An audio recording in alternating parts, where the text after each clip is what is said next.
أشهد أن لا إله إلا الله وحده لا شريك له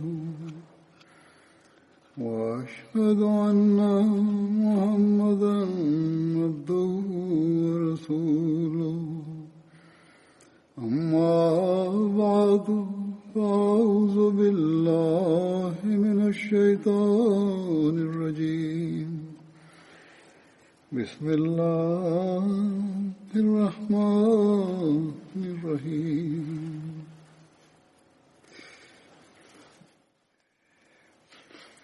الحمد لله رب العالمين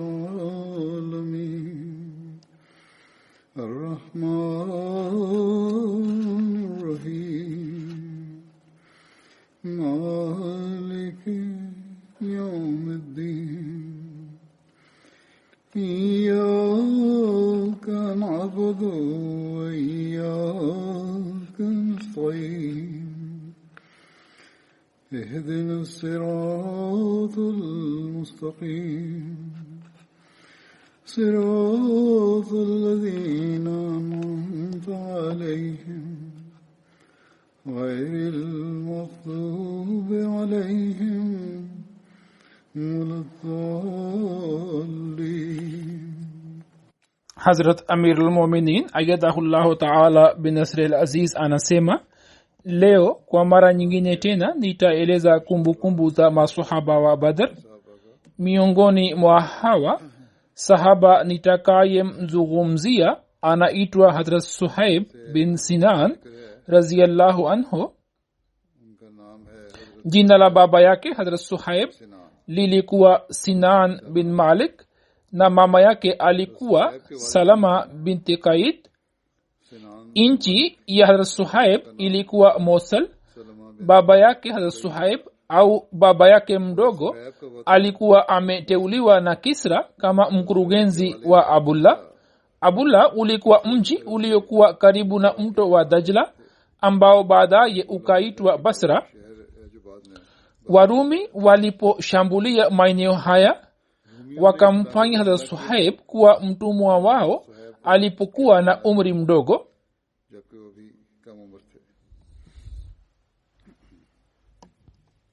Sawa na rai ya Abul Qasim Maghribi, jina la Hazrat Suhaib lilikuwa Umaira na Warumi wakampatia jina la Suhaib.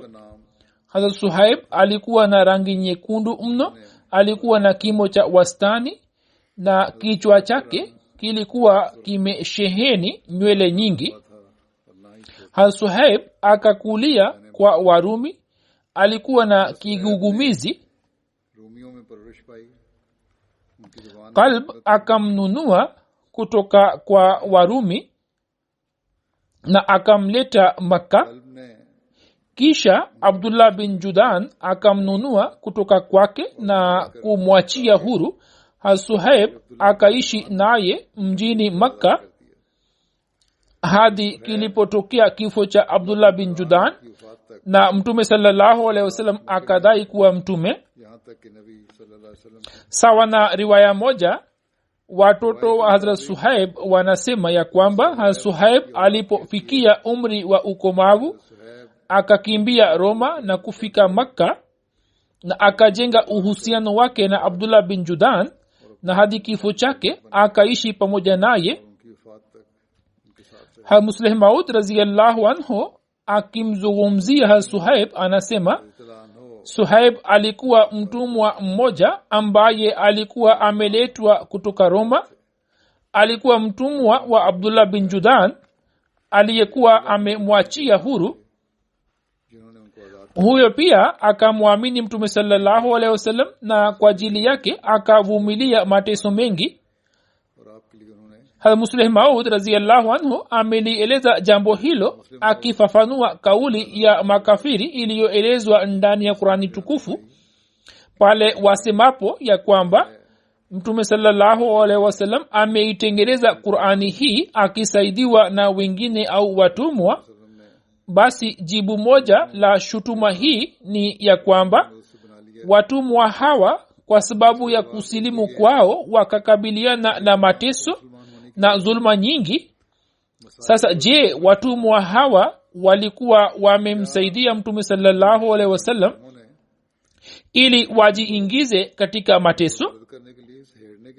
Na kisha sio ya kwamba wakamsaidia kisiri siri, bali mambo yalipobainika wazi wakavumilia mateso na zulma zote wakisimama kidete. Musleh Maud radhiyallahu anhu akieleza jambo hilo akasema kuwa shutuma hiyo haina msingi wowote. Waumini hawa waliomwamini Mwenyezi Mungu na mtume wake, hii ilikuwa imani yao iliyowafanya wasimame imara, nao wakajifunza Islam kutoka kwa mtume sallallahu alaihi wasallam na wakaamini juu ya wahi wa Mwenyezi Mungu.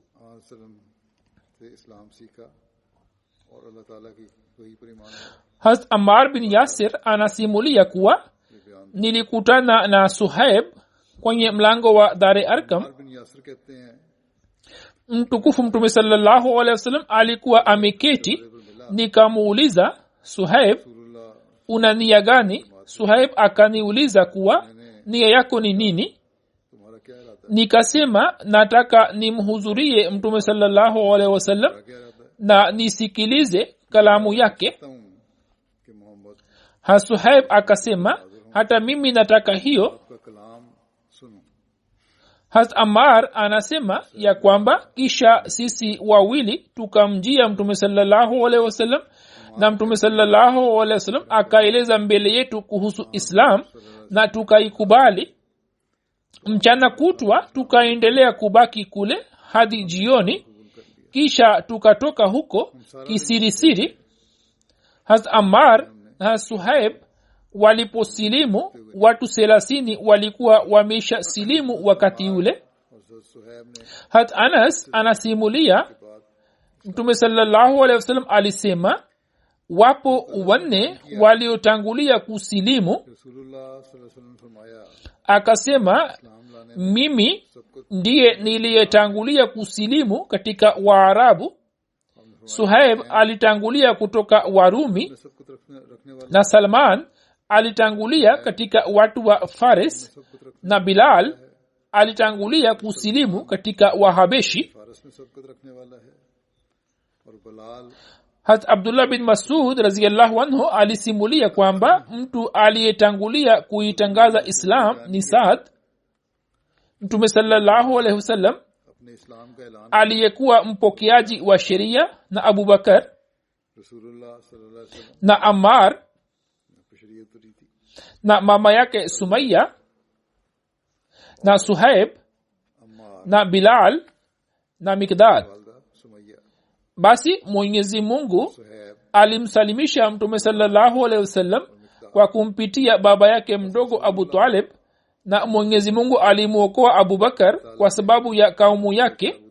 Khalifa mtukufu anasema kuhusiana na jambo hilo nimekwisha toa ufafanuzi wangu katika hutuba iliyopita ya kwamba hilo ni wazo la msimuliaji tu, waila mtume sallallahu alaihi wasallam Hazrat Abu Bakar radhiyallahu anhu pia walipata mateso yote, ijapokuwa mwanzoni kulikuwa na unafuu fulani, lakini baadaye wakateswa vile vile.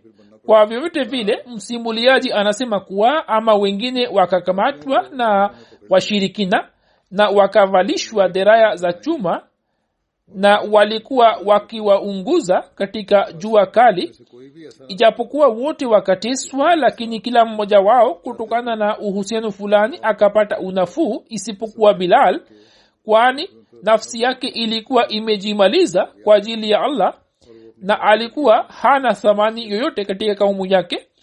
Walikuwa wakimkamata na kumkabidhi kwa vijana na walikuwa wakimburura katika milima ya Makka, ilhali Bilal alikuwa akinena ahad ahad.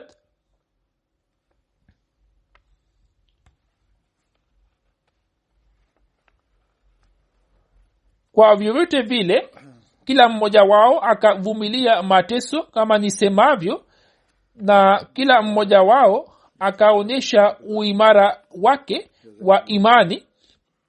Lakini riwaya ielezayo hali ya Hazrat Bilal ndiyo hii isemayo ya kwamba alikuwa ameteswa vibaya. Kisha inaelezwa ya kwamba Hazrat Suhaib alikuwa miongoni mwa waumini waliokuwa wakifahamika kuwa dhaifu na walikuwa wakiteswa katika njia ya Allah mjini Makka. Sawa na riwaya moja, Hazrat Ammar bin Yasir alikuwa akiteswa kiasi hiki ya kuwa alikuwa anapoteza ufahamu wake, na hali hiyo hiyo ilikuwa ya Hazrat Suhaib, Hazrat Abu Faid, Hazrat Amir bin Fuhaira na maswahaba wengine.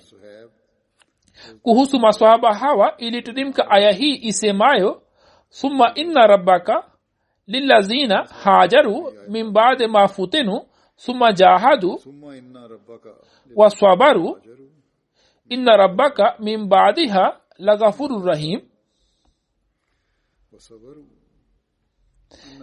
Inna rabbaka min ba'diha laghafurur rahim. Kisha hakika Mola wako kwa wale waliohama baada ya kuteswa kisha wakajitahidi na wakasubiri, bila shaka Mola wako baada ya hayo ni msamehevu sana, mrehemevu.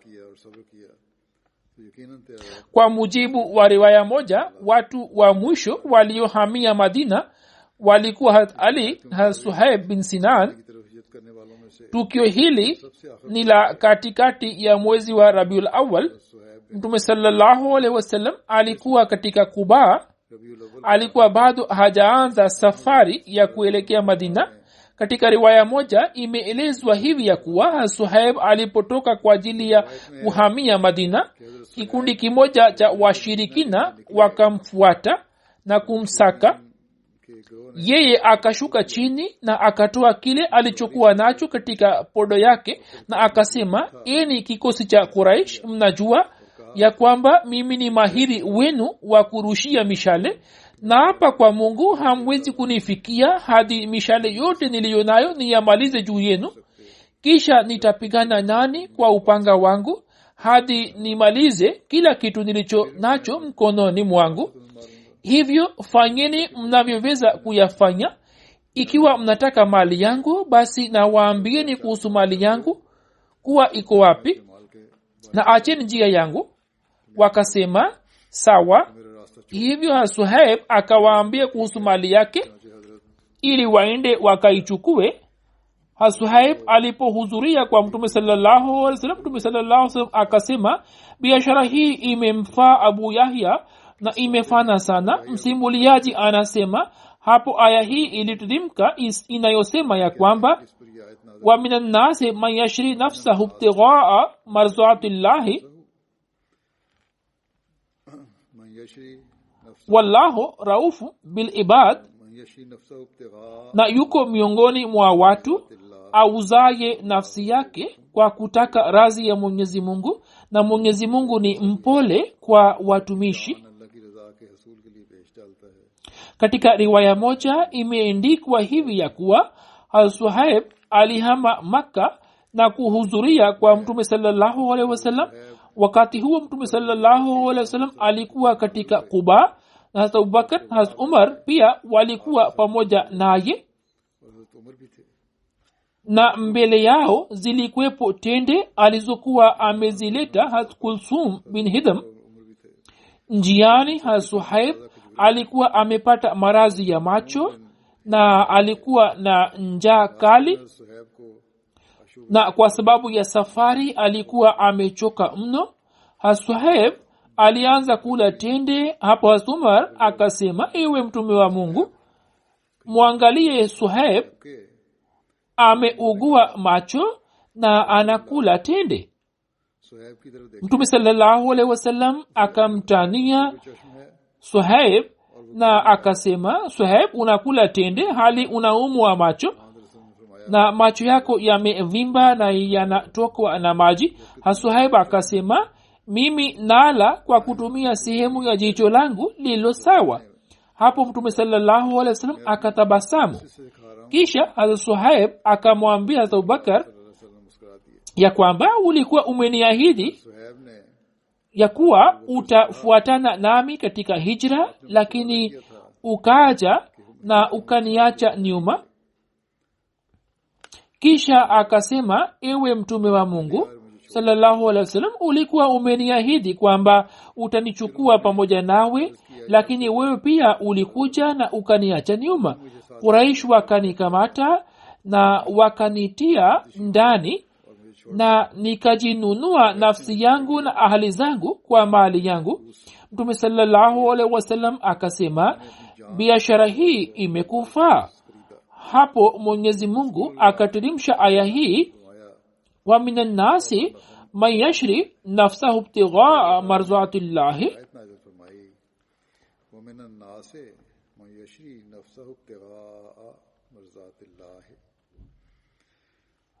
man yashri nafsahu ibtighaa marzatillahi wallahu raufun bil ibad. Na yuko miongoni mwa watu auzae nafsi yake kwa kutaka radhi ya Mwenyezi Mungu, na Mwenyezi Mungu ni mpole kwa watumishi. Suhaib akasema, ewe mtume wa Mungu, nilikuwa nimechukua unga nusu kilo kama matumizi ya njiani, ambayo nilikuwa nimeukanda katika maeneo ya Abwa hadi nikawa nimefika kwako. Yani katika safari hii nimekula chakula kwa kiasi hiki tu. Musleh Maud mwana Ali Ahdiwa radhiyallahu anhu anasema kuhusu Suhaib kwamba Suhaib alikuwa mtu tajiri, alikuwa akifanya biashara na alikuwa akihisabiwa miongoni mwa matajiri wa Makka. Lakini licha ya kuwa na utajiri huo na uhuru aliyokuwa ameupata, kwani sasa alikuwa si mtumwa, lakini hata hivyo Makuraish walikuwa wakimpiga na walikuwa wanampiga sana. Mtume sallallahu alaihi wasallam alipohamia Madina, hapo Suhaib pia akanuia kuhama na kuhamia Madina, lakini watu wa Makka wakamzuia na wakasema kwamba utajiri uliochuma hapa Makka unawezaje kwenda nao nje ya Makka? Sisi hatutakuruhusu utoke Makka. Suhaib akasema, ikiwa niache mali hii yote hapa, je, mtaniruhusu niondoke? Hapo wakarizia juu yake na yeye akawaachia watu wa Makka mali yake yote na akaenda Madina na akamjia Mtume sallallahu alaihi wasallam. Mtume sallallahu alaihi wasallam akasema, Suhaib, biashara yako hii imefana zaidi kuliko biashara zako zote za nyuma. Yani kutokana na biashara zako za nyuma ulikuwa ukipata fedha, lakini kwa sasa badala ya pesa umeipata imani. Hazrat Suhaib alipohama Makka na kuhamia Madina, Mtume sallallahu alaihi wasallam akaweka udugu baina yake na baina ya Hazrat Haris bin Sima. Hazrat Suhaib alishiriki pamoja na Mtume sallallahu alaihi wasallam katika vita vya Badr, Uhud, Handaki na kwenye vita vyote vingine. Hazrat Ais bin Amr anasimulia ya kwamba Hazrat Salman, Hazrat Suhaib na Hazrat Bilal walikuwa wameketi kwa watu, ndipo Abu Sufyan bin Harb akapita karibu nao. Watu wakasema kwamba panga za Mwenyezi Mungu hazijakata bado shingo ya adui wa Mwenyezi Mungu. Hapo Hazrat Abubakar akasema, je, mnasema hayo kuhusu mkuu na kiongozi wa Quraish? Mtume sallallahu alaihi wasallam alipoambiwa kuhusu jambo hilo, hapo Mtume sallallahu alaihi wasallam akasema, ewe Abubakar, labda wewe umewakasirisha. Ikiwa umewakasirisha, basi umemkasirisha Mungu wako. Hazrat Abubakar Siddiq radhiyallahu anhu akawaendea watu hawa na akasema kwamba, eni ndugu zangu, labda mmekasirika. Wao wakasema, hapana ewe Abubakar, Mwenyezi Mungu akughufirie. Suhaib anasema, vita ambayo mtume sallallahu alaihi wasallam alishiriki, vita yoyote ambayo mtume sallallahu alaihi wasallam alishiriki nilikuwepo katika vita ile. Bayati yoyote aliyoipokea mtume sallallahu alaihi wasallam nilikuwa katika bayati ile. Jeshi lolote alilolituma mtume sallallahu alaihi wasallam nilikuwepo katika jeshi lile, na vita yoyote ambayo mtume sallallahu alaihi wasallam alielekea kwayo nilikuwa pamoja naye. Nilikuwa nasimama upande wake wa kulia au kushoto. Watu walipokuwa wakijihisi kwamba hatari ipo mbele, nilikuwa nasimama mbele yao, na pale walipokuwa wakijihisi hatari ipo nyuma, nilikuwa najiweka nyuma yao, na kamwe sikumfanya mtume sallallahu alaihi wasallam awe kati yangu na kati ya maadui hadi alipofariki dunia. Suhaib katika uzee wake alikuwa akiwakusanya watu na alikuwa akiwasimulia matukio mbalimbali yenye kuvutia ya ushujaa wake aliyoonyesha vitani. Suhaib alikuwa na alama ya Uajemi katika ulimi wake, yani alikuwa si mwenye ufasaha kama wanavyokuwa Waarabu. Zaid bin Aslam anasimulia kutoka kwa baba yake ya kwamba nilifuatana Hazrat Umar hadi Hazrat Umar akaingia katika bustani moja ya Suhaib iliyokuwa katika eneo la Alia. Hazrat Suhaib alipomwona Hazrat Umar akasema, ya nas, ya nas. Hazrat Umar akaelewa labda amesema annas. Hazrat Umar akasema, imekwaje kwa Suhaib, kwa nini anawaita watu? Msimuliaji anasema, nikamwambia kuwa yeye anamuita mtumishi wake ambaye anaitwa Yohannes, na kutokana na kigugumizi chake anasema hivi. Hapo wakaendelea kuzungumza mambo mbalimbali. Hazrat Umar akasema, ewe Suhaib, sioni jambo la aibu kwako isipokuwa mambo matatu. Ikiwa usingeyakuwa nayo, nisingemtanguliza yeyote juu yako. Naona unajinasibisha na Waarabu ilhali lugha yako ni Kiajemi, na unasema kwamba kunia yako ni Abu Yahya ambayo ni jina la nabii mmoja, na unatumia mali yako bure tu. Hapo Suhaib akamjibu akisema kuwa, ama kutumia kwangu mali bure, basi naitumia pale inapotakiwa itumiwe na situmii hovyo. Ama kunia yangu, basi mtume sallallahu alaihi wasallam alikuwa amenipa kunia hiyo ya Abu Yahya na sitaiacha kamwe. Na kuhusiana na kujinasibisha kwangu na Uarabuni, basi ujue kuwa Warumi walikuwa wameniteka utotoni mwangu na nikajifunza lugha yao, na mimi natokana na kabila la Namir bin Qasid. Hazrat Umar alikuwa akimpenda sana Hazrat Suhaib na alikuwa na zana nzuri na azimu kuhusu yeye. Hata pale Umar alipojeruhiwa akafanya wasia kwamba Suhaib atasalisha sala yangu ya jeneza na atakuwa imamu wa Waislamu kwa siku 3 hadi wajumbe wa shura wapate kuafikiana kwa yule atakayechaguliwa kuwa khalifa.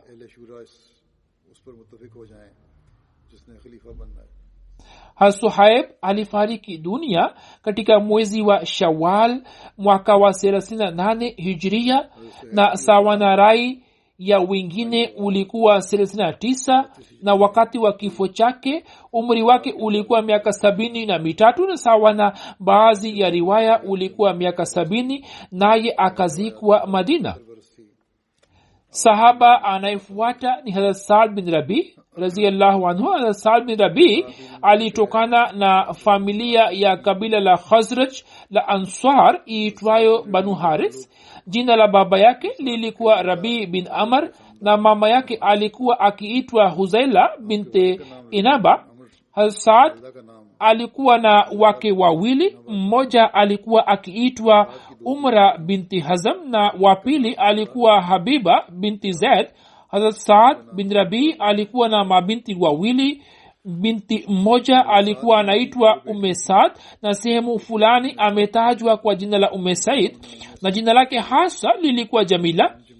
Hazrat Saad bin Rabi hata katika zama za ujahilia alikuwa akijua kusoma na kuandika, ilhali wakati huo ni wachache sana waliokuwa wakiyajua. Hazrat Saad alikuwa kiongozi wa kabila la Banu Haris na pamoja naye Hazrat Abdullah bin Rawaha vile vile alikuwa kiongozi wa kabila hilo. Hazrat Saad alikuwepo katika bayati Aqaba Ula na Aqaba Thania. Wakati wa kuhamia Madina, Mtume sallallahu alaihi wasallam aliunganisha udugu baina ya Hazrat Saad na Hazrat Abdurrahman bin Auf. Sawa na riwaya ya Sahih Bukhari, Hazrat Abdurrahman bin Auf anaeleza ya kwamba tulipofika Madina, Mtume sallallahu alaihi wasallam akanifanya mimi na Saad bin Rabi kuwa ndugu. Saad bin Rabi akasema, mimi ni tajiri zaidi katika Maanswar, hivyo nagawa mali yangu na kupatia nusu yake, na kati ya wake zangu wawili yeyote utakayempenda nitamwacha kwa ajili yako, na eda yake itakapokwisha hapo unaweza kumwoa. Hata Abdurrahman akisikiliza hayo akamwambia Saad ya kwamba sina haja nayo, isipokuwa niambie tu ikiwa hapa kuna soko lolote la kufanya biashara. Hazrat Saad akamwambia kuwa lipo soko la Kainka. Asubuhi mapema Hazrat Abdurrahman akaenda sokoni na akaleta samli na chizi, kisha kila asubuhi akaendelea kwenda sokoni. Muda mfupi tu ulikuwa umepita ya kuwa Hazrat Abdurrahman akaja na alikuwa na alama za zafrani juu yake. Mtume sallallahu alaihi wasallam alikuwa hajui kwamba yeye ameoa. Huzur amesema katika zama zile kupaka zafrani kwenye mwili kulikuwa kuna maanisha ya kwamba mtu ameoa. Hivyo Mtume sallallahu alaihi wasallam akamuuliza, je, umeoa? Akasema ndio. Mtume sallallahu alaihi wasallam akamuuliza, umemwoa nani? Akasema yupo mama mmoja wa Ansar. Mtume sallallahu alaihi wasallam akamuuliza, mahari umempa kiasi gani? Akasema dhahabu sawa na kokwa moja, au akasema kokwa ya dhahabu. Mtume sallallahu alaihi wasallam akamwambia, basi fanya walima hata kama umchinje mbuzi mmoja tu, na sawa na uwezo wake Mtume sallallahu alaihi wasallam akamshawishi ili afanye walima. Hazrat Saad bin Rabi radhiyallahu anhu alishiriki katika vita vya Badr na Uhud na akauawa shahidi katika vita vya Uhud. Siku ya Uhud Mtume sallallahu alaihi wasallam alisema, ni nani atakaye niletea habari ya Saad bin Rabi? Mtu mmoja akasema, mimi. Hivyo mtu huyo akaenda na akaanza kumtafuta Saad katika wale waliokuwa wameuawa. Saad akamwona mtu huyo na akamuuliza, hali yako ikoje?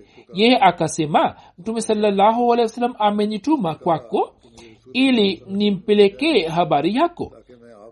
Saad akasema, umsalimie Mtume sallallahu alaihi wasallam na umwambie ya kwamba mimi nimepata majeraha 12 ya mkuki na wale waliopigana nami wamefika motoni.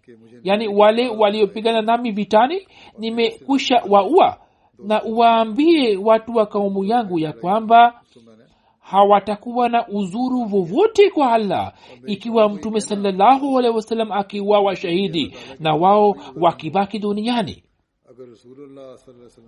Inabainishwa ya kwamba mtu aliyekuwa amemwendea alikuwa Ubay bin Ka'b. Saad akamwambia Ubay bin Ka'b ya kwamba waambie watu wako ya kuwa Saad bin Rabi anawaambieni ya kwamba muogope Mwenyezi Mungu. Na ipo riwaya nyingine isemayo kuwa ahadi mliyokuwa mkiifanya kwa mtume sallallahu alaihi wasallam katika usiku wa akba, muikumbuke ahadi ile. Na hapa kwa Mwenyezi Mungu hamtaweza kupata uzuru wowote kwa Allah ikiwa makafiri wakimfikia mtume wenu ilhali mko hai.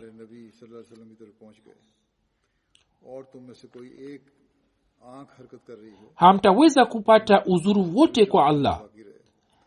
Hat Ubay bin Kaab anaeleza kuwa nilikuwa bado kwa Hazrat Saad alipofariki dunia. Mimi nilimjia mtume sallallahu alaihi wasallam na nikamweleza yote niliyokuwa nimeongea naye, na nilimweleza mtume sallallahu alaihi wasallam kuhusu hali yake. Hapo mtume sallallahu alaihi wasallam akasema, Mwenyezi Mungu amrehemu yeye, katika maisha yake na hata baada ya kifo chake alikuwa mwenye kumtakia Mungu na mtume wake kheri tu. Hassan bin Rabi na Kharija bin Zaid wakazikwa katika kaburi moja.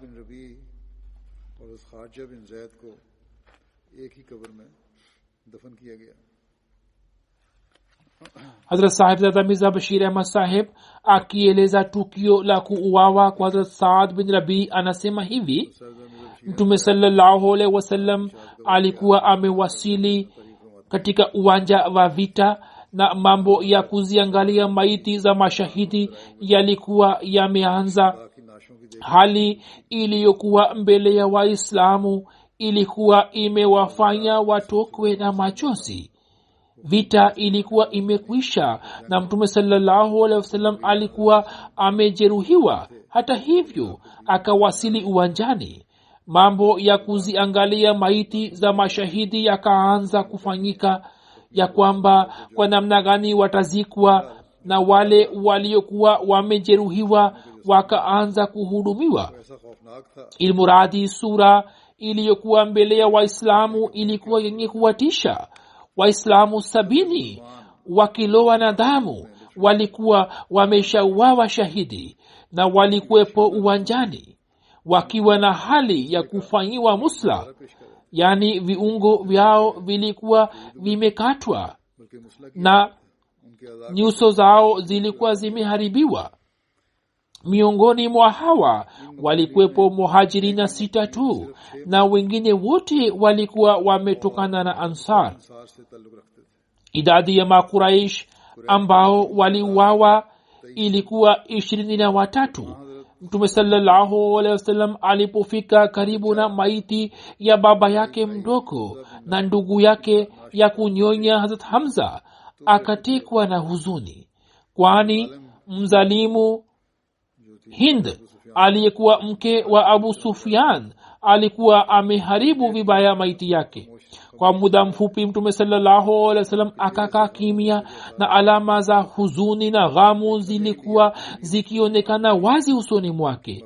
Kwa sekunde tu akafikiri kwamba watu wa Makka hawatajirekebisha hadi wafanyiwe hivi hivi, lakini mtume sallallahu alaihi wasallam akajizuia kufanya hivyo na akasubiri. Bali baadaye utamaduni huu wa kuziharibu maiti mtume sallallahu alaihi wasallam akautangaza kuwa haramu katika Islam, na akasema kuwa maadui wanachotaka kukifanya wafanye, lakini nyinyi mujiepushe na ukatili huo na mushike njia ya wema na kuwafanyia hisani. Shangazi yake Safia binti Abdul Muttalib alikuwa akimpenda sana ndugu yake Hamza. Yeye pia kwa kusikia habari ya msiba huu akatoka Madina na kufika uwanjani. Mtume sallallahu alaihi wasallam akamwambia mwana wake Hazrat Zubair bin Al-Awam ya kuwa usimuoneshe mama yako maiti ya mjomba wako. Lakini mapenzi ya ndugu yake aliyokuwa nayo yakamfanya akose utulivu. Akasema ya kwamba nioneshe maiti ya ndugu yangu mara moja tu, mimi naahidi kwamba sitalia na nitafanya subira. Hivyo akasonga mbele na akamwona ndugu yake na akisoma inna lillahi wa inna ilaihi rajiun na kunyamaza tu.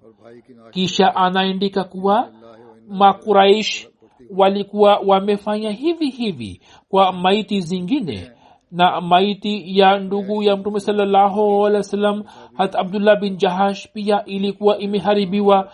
Mtume sallallahu alaihi wasallam akaendelea kuziangalia maiti moja baada ya mwingine, na huzuni na ghamu yake ikaendelea kuzidi zaidi.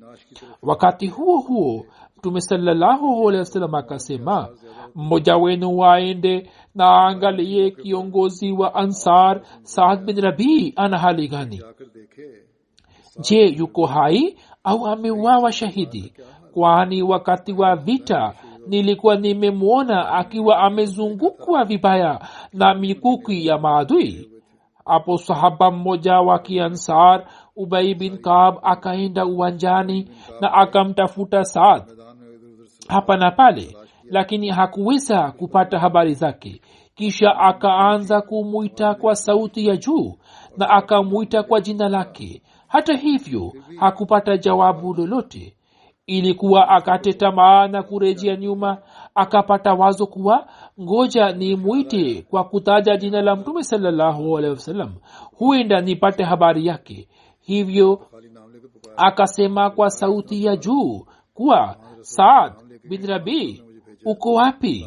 Mtume sallallahu alaihi wasallam amenituma kwako.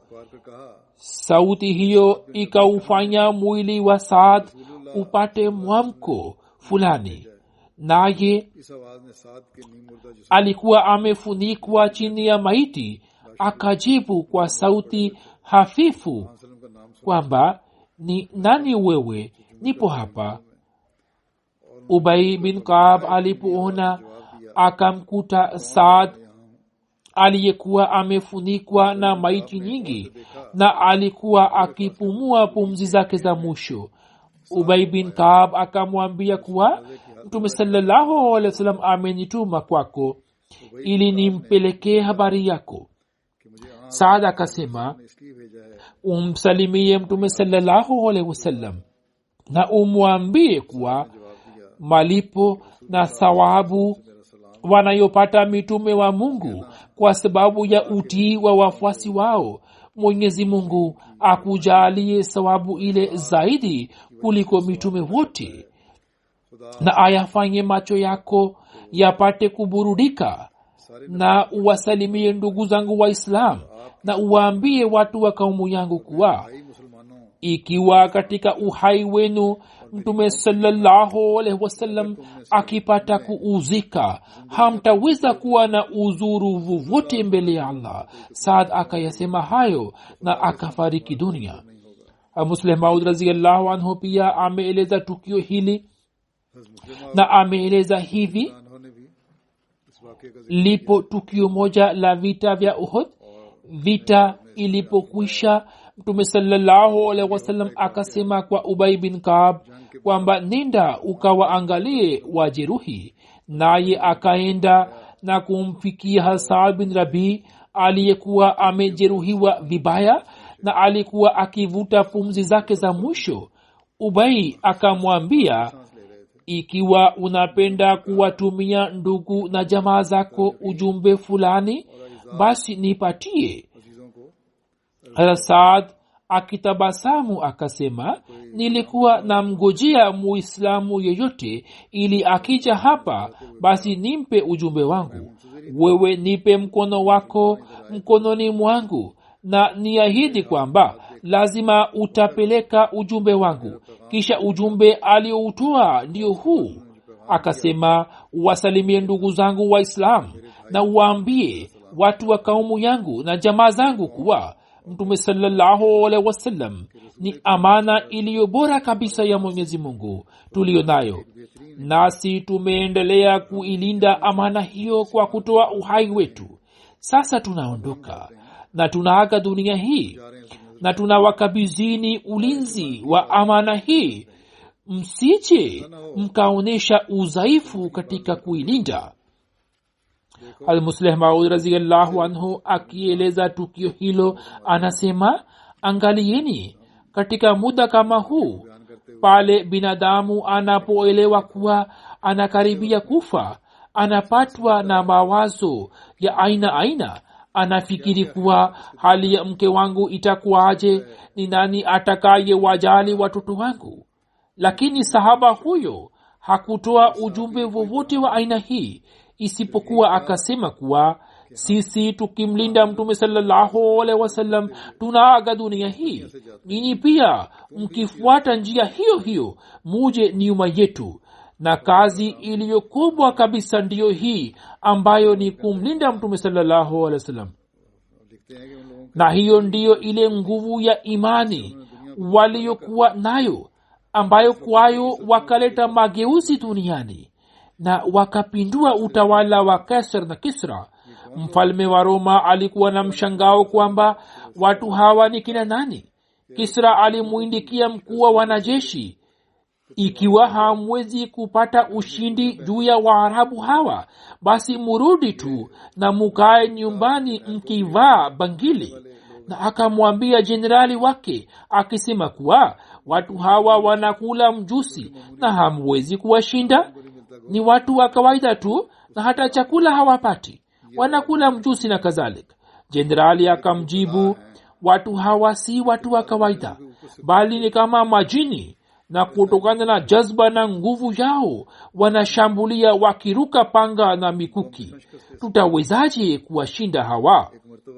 Safari moja binti ya Hazrat Saad bin Rabi alikuja kwa Hazrat Abubakar radhiyallahu anhu. Hazrat Abubakar akatandika shuka kwa ajili yake. Hazrat Umar akaja na akamuuliza kuwa binti huyo ni nani. Hazrat Abubakar akasema, binti huyo ni binti ya yule aliyekuwa bora kuliko mimi na wewe. Hazrat Umar akasema, ewe khalifa wa Mtume, mtu huyo ni nani? Hazrat Abubakar akasema, huyo ni mtu ambaye kifo chake kilitokea katika zama za Mtume sallallahu alaihi wasallam, na yeye akaifanya pepo kuwa kituo chake, ilhali mimi na wewe tumekuwa nyuma.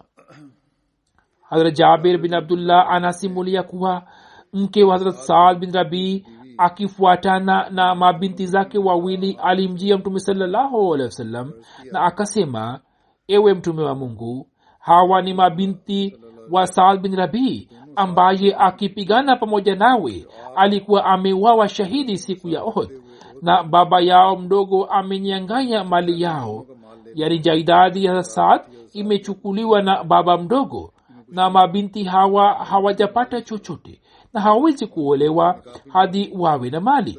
Mtume sallallahu alaihi wasallam akasema, Mwenyezi Mungu ataamua katika hilo.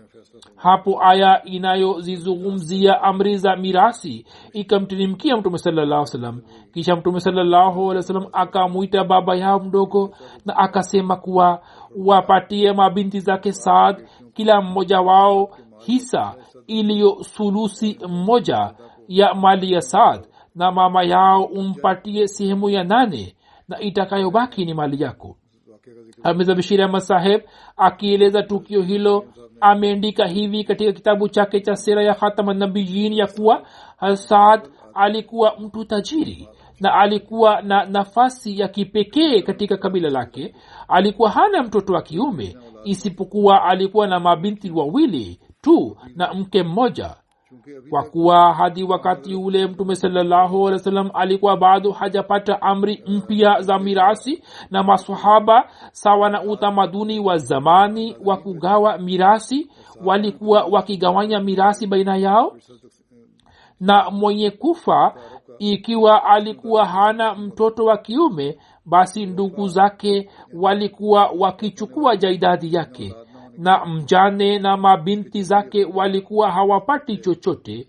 Ndiyo maana wakati shahada ya Hazrat Saad bin Rabi ilipotokea, ndugu yake akachukua mali yake yote na mjane wake na mabinti zake hawakupewa chochote. Akisikitishwa na hali hiyo, mjane wa Saad akifuatana na mabinti zake akaja kwa Mtume sallallahu alaihi wasallam na akamweleza hali halisi na kumwambia kuhusu shida zake. Tukio hilo likamhuzunisha Mtume sallallahu alaihi wasallam, na kwa kuwa hadi wakati huo alikuwa bado hajapata amri yoyote kutoka kwa Allah, Mtume sallallahu alaihi wasallam akasema, nyinyi ngojeni, kisha uamuzi utatolewa sawa na amri zile zitakazoniteremkia. Hivyo Mtume sallallahu alaihi wasallam akaelekeza fikra zake upande huu, na muda si muda kuhusiana na mambo ya urisi akateremshiwa zile aya zilizoelezwa katika sura An-Nisa ya Qur'ani tukufu. Mtume sallallahu alaihi wasallam akamuita ndugu yake Saad na akamwambia kuwa kutoka jaidadi ya Saad uwape mabinti zake sulusi 2 na sehemu ya 8 umpe shemeji yako, na inayobaki uchukue wewe. Na hapo ndipo mwanzo wa amri mpya za urisi ukaanza, ambazo sawa na kanuni hizi, mke kutoka mali ya mume wake aliye na watoto atapata sehemu ya 8, na kama mume wake hana kizazi basi mke atapata sehemu ya 4, na mabinti kutoka mali ya baba yao watapata nusu ya mali atakayopata ndugu yao, na kama wasiwe na ndugu basi katika jaidadi yote sawa na hali watapata sulusi 2 au nusu, sulusi 3 au nusu, sulusi 2 au nusu. Na mama kutoka mali ya mwanaye aliye na kizazi atapata sehemu ya 6, na kama mwana wake hana kizazi basi atapata sehemu ya 3.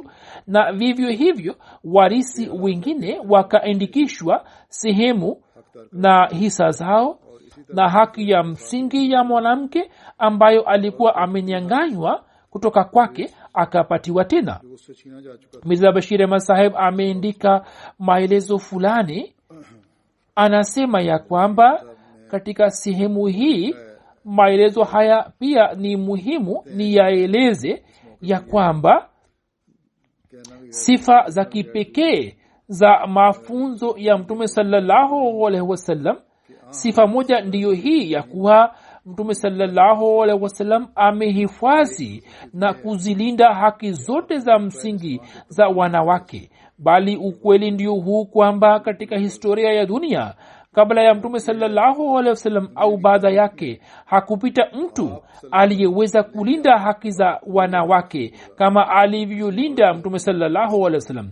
Hivyo katika urisi, katika mambo ya ndoa, katika mahusiano ya mume na mke, katika mambo ya talaka na khula, katika haki ya kuchuma jaidadi binafsi, katika haki ya kutumia jaidadi, haki za kupata elimu, haki za kuwazaa watoto na kuwalea, haki za kushiriki katika mambo ya kitaifa, katika haki za kujitangazia uhuru, haki za dini na wajibu wake, ilmuradi katika kila uwanja wa dini na dunia ambapo mwanamke anaweza kukanyaga, Mtume sallallahu alaihi wasallam amekubali haki zake zote za msingi, na uhifadhi wa haki zake hizi ameufanya kama wajibu na amana tukufu kwa umma wake.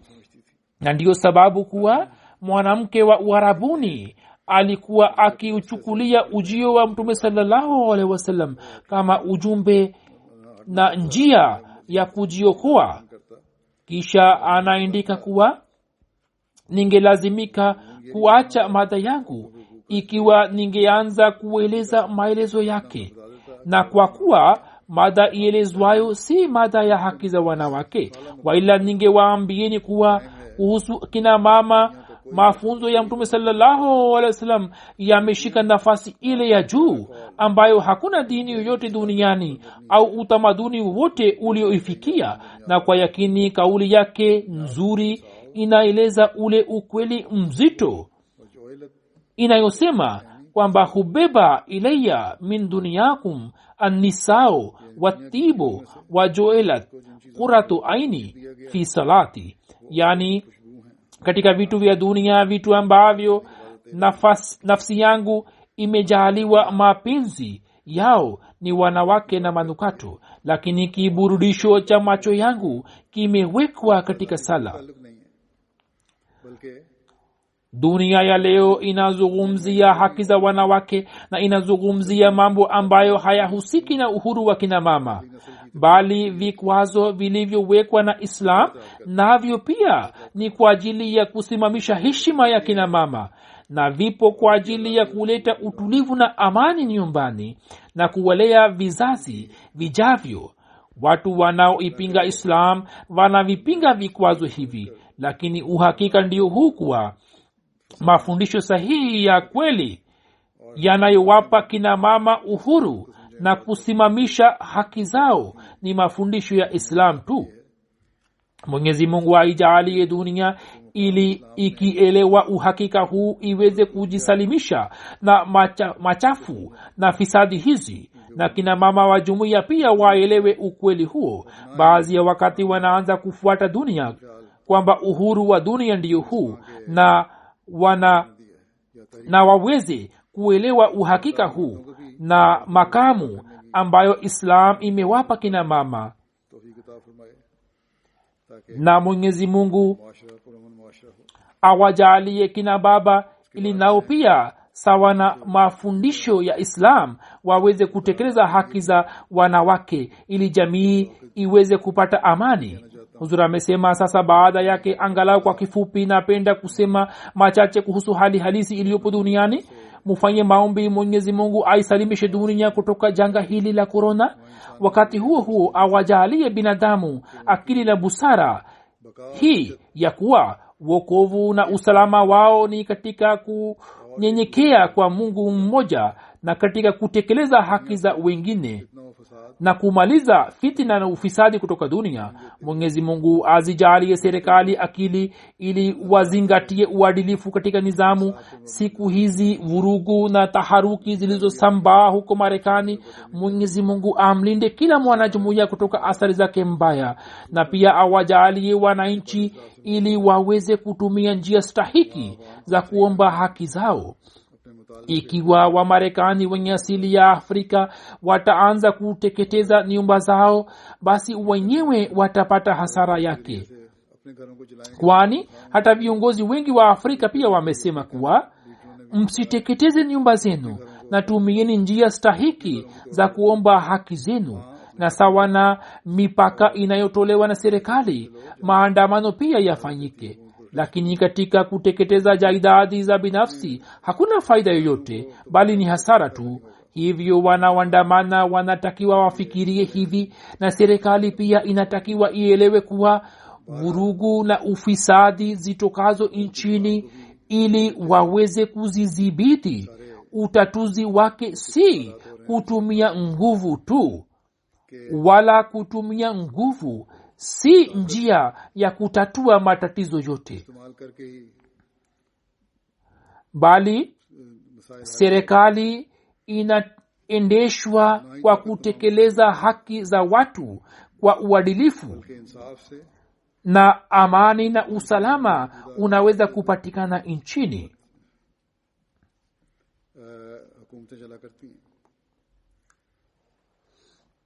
Na bila kusimamisha uadilifu, amani na usalama hauwezi kupatikana nchini. Hata kama serikali iwe na nguvu kiasi gani, ikiwa wananchi wamekosa utulivu, basi serikali ya namna hii haiwezi kwenda mbele. Basi Mungu afanye ili ufisadi na vurugu zilizopo duniani ziweze kuisha, na serikali ziweze kutimiza haki za wananchi, na wananchi waweze kutumia njia sahihi za kuomba haki zao. Pia serikali ya Pakistan inatakiwa ifikirie ya kuwa kutokana na hofu ya mashekh tu, zulma na mateso yanayoendelea kufanywa dhidi ya wanajumuiya, wasifanye hivi, bali waendeshe serikali kwa uadilifu na wajifunze somo kutoka historia yao. Kwa kutumia swala la jumuiya na kuizulumu jumuiya, serikali zilizopita hazikuweza kudumu na mamlaka yao, wala serikali ya siku za usoni itakayoweza kudumu. Hivyo achaneni na wazo hilo ya kuwa kwa kutumia swala la jumuiya mnaweza kurefusha awamu yenu, isipokuwa kutokana na dhulma hizi jumuiya imepata maendeleo makubwa duniani na Mungu akijalia katika siku za usoni pia itaendelea kuyapata. Hii ni kazi ya Mungu na hakuna awezaye kuizuia, lakini sisi tunamwomba Mwenyezi Mungu ili Mwenyezi Mungu aziondolee nchi zote dhulma, ufisadi na vurugu za aina zote, na kutokana na ugonjwa huu uliosambaa kote kote binadamu waweze kupata somo na wajirekebishe. Na Mwenyezi Mungu atujalie sisi wa Ahmadiyya ili tuweze kutimiza haki za ibada ya Mwenyezi Mungu zaidi kuliko awali, na tuweze kutimiza na kutekeleza haki za waja wake ili tuweze kupata zaidi mapenzi ya Allah na tuweze kuyaona maendeleo yakipatikana kwa kasi zaidi mbele ya macho yetu. Amin.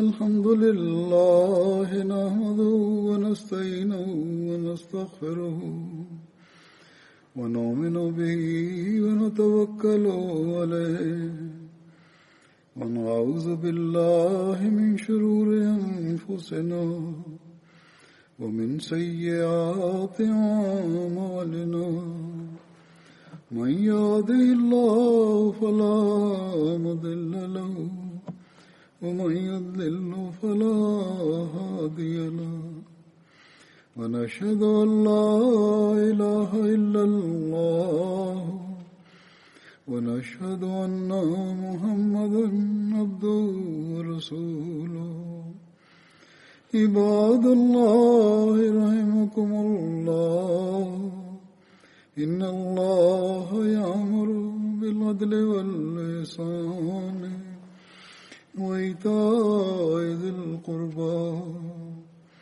وينهى عن الفحشاء والمنكر والبغي يعظكم لعلكم تذكرون اذكروا الله يذكركم وادعوه يستجب لكم ولذكر الله أكبر.